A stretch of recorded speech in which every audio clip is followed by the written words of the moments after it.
Exactly. So, Okay, that's all my questions. So. Okay. Well, I already talked about one of my inferences. The other one's, pretty obvious, but on page 11, you can make the inference right away that when Dixie was a stray dog and that he hadn't been cared for by anybody in a long time. And her description of him, I thought was really important because, it got in your mind what he looked like. But the fact that he was big and skinny, you could see his ribs, bald patches. He looked like a big piece of old brown carpet that had been left out in the rain.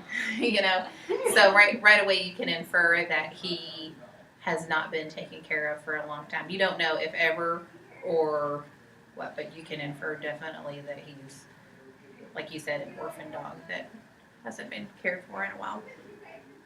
So it's one inference. The other one was, pretty early on too. I think you can infer that India Opal was feeling a disconnect from her father. And I think it's interesting that you're reading a book from a child's perspective. Inferring is important because they don't just come out and say, my dad ignores me. They say, like what she said was, he's too distracted with sermons and prayers and suffering people to go to the grocery. Or, basically, he doesn't pay attention to me, or he doesn't even go to the grocery or do things to take care of me, right?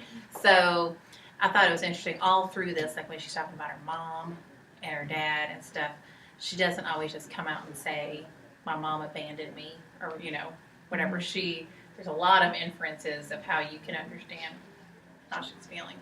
She just says, my mom left. But she never said she loved me, she loved us. Yeah, exactly.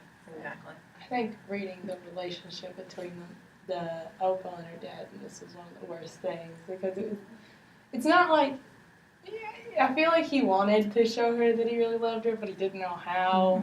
But it was so sad, because Opal, I think she got the same impression, like, she knows she loves him, but I don't know, he doesn't really show it so much. So. Well, and it seemed like he was hurting so much from her mom Yeah. leaving that he could not, get past that enough to comfort her. Like he was just dealing with it so much himself that he couldn't get past it almost. Yeah. But I could see, as a kid, could you imagine if your father's like a preacher and he's taking care of everybody else? You're last on this and list. You're last on the list. I could just see, and by all accounts, he's a good person, Doesn't want to ignore her. Yeah, and he wants to do the right thing, but as a kid, all you know is, I'm not getting, the nurturing parent figure that I need, so. But it's interesting that she never says anything negative about him. She's very loyal to creating that positive impression of him, even though he's obviously not giving her what he needs. And the only thing that she does sort of say is she describes him as a turtle.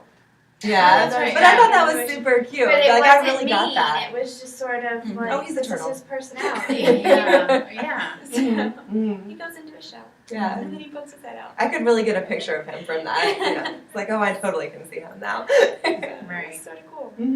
One of the connections I made in the book was I had just asked, my fiance's family's really Catholic, and I knew in Germany they're considering allowing Catholic priests to marry because they're having such a problem getting people to become priests, People want to get married.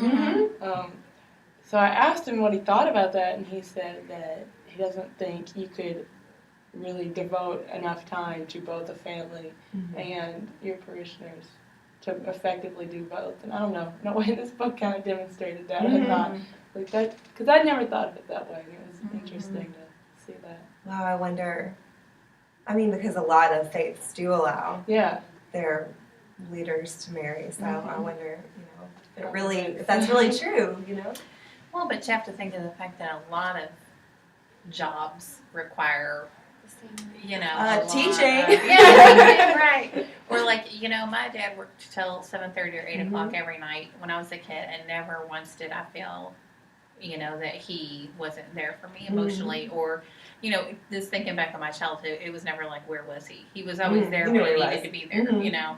So I guess it just depends on, but like you say, that's the kind of job that you never know when you're going to be called out. Someone's in the hospital, or, you know, somebody dies or It's whatever. not like a 9 to 5. And You're like, well, I'm off, so. Yeah. I think it hurt that she didn't have a mom around to be there. Sure. For sure. And Right. that's what, I mean, because typically there's a burden of 2 people Mhm. raising a child.